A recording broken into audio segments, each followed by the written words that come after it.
സ്ത്രീകളുടെയും പുരുഷന്മാരുടെയും sexual development നമ്മൾ കൃത്യമായിട്ട് മനസ്സിലാക്കേണ്ട ഒരു കാര്യം, സ്ത്രീകളുടെ സെക്ഷൽ ഡെവലപ്മെൻറ്റ് എപ്പോഴും കുറച്ചുകൂടി പ്രകടമാണ്. അവരുടെ സെക്കൻഡറി സെക്ഷൽ ക്യാരക്ടേഴ്സ് നമുക്ക് അവരുടെ കൂടെയുള്ളവർക്ക് പാരൻസിനൊക്കെ പെട്ടെന്ന് നോട്ടീസ് ചെയ്യാൻ കഴിയും. അതായത് വ്യക്തമായിട്ട് ബ്രസ്റ്റ് വരുന്നുണ്ടോ, അവർക്ക് മെൻസസ് വരുന്നുണ്ടോ എന്നുള്ളതൊക്കെ നമുക്ക് വ്യക്തമായിട്ട് അറിയാൻ പറ്റും. പക്ഷേ നിർഭാഗ്യവശാൽ പുരുഷൻ്റെ സെക്ഷൽ ഡെവലപ്മെൻറ്റ് നിങ്ങൾക്ക് കൃത്യമായിട്ട് അറിയാൻ പറ്റില്ല, ഒറ്റ നോട്ടിൽ അറിയാൻ പറ്റില്ല. പെട്ടെന്ന് നോക്കുമ്പോൾ വളരെ മസ്കുലർ ആയിട്ടുള്ള ഒരു ആൺകുട്ടിയാണ്, അവർക്ക് കൃത്യമായിട്ട് ഹൈറ്റ് ഉണ്ട്, അങ്ങനെയൊക്കെ ഉണ്ടെങ്കിലും അവർക്ക് അവരുടെ പുരുഷ അവയവത്തിൻ്റെ വലിപ്പം, അതായത് ടെസ്റ്റിക്കിളിൻ്റെ വലിപ്പം, പെനിസിൻ്റെ വലിപ്പമൊക്കെ കുറവായിരിക്കാം. അതൊന്നും നമുക്ക് പുറത്തേക്ക് അറിയാൻ പറ്റില്ല. പലപ്പോഴും പുരുഷന്മാർക്ക് നമുക്ക് പുറത്തേക്ക് കാണുന്നത് അവരുടെ താടി, മീശ തുടങ്ങിയ കാര്യങ്ങളൊക്കെയാണ്. പല ആളുകൾക്കും താടി, മീശ കുറവായിരിക്കും, ഹൈപ്പോഗോണാഡിസം ഉണ്ടെങ്കിൽ. ഇത് നോർമലായ ആളുകൾക്കും ചിലപ്പം കുറവായിരിക്കും, അവരുടെ പാരമ്പര്യമായിട്ട്. നമ്മൾ അത്തരക്കാരിൽ നോക്കുമ്പോൾ അവരുടെ അച്ഛനും ഒക്കെ, അല്ലെ അച്ഛനും മുത്തച്ഛനും ഒക്കെ താടിയോ മീശ ഒക്കെ കുറവുള്ളവരായിരിക്കും, മീശയുടെ കണക്ഷനൊന്നും കൃത്യമായിട്ട് ഇല്ലാത്തവരായിരിക്കും.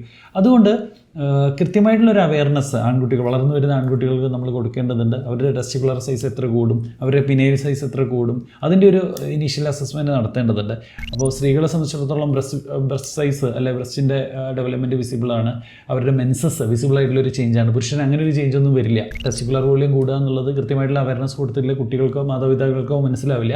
അപ്പോൾ എപ്പോഴും മൈക്രോപീനസ് ഉണ്ടെങ്കിൽ, നിങ്ങളുടെ കുട്ടികളുടെ ലിംഗത്തിൻ്റെ വലുപ്പം കുറവാണെന്നുണ്ടെങ്കിൽ, ടെസ്റ്റിക്കുലർ സൈസ് കുറവാണെന്നുണ്ടെങ്കിൽ എത്രയും പെട്ടെന്ന് എവാലുവേറ്റ് ചെയ്യുക എന്നുള്ളതാണ് ചെയ്യാനായിട്ടുള്ളത്. Thank you. Stay healthy. Follow for more.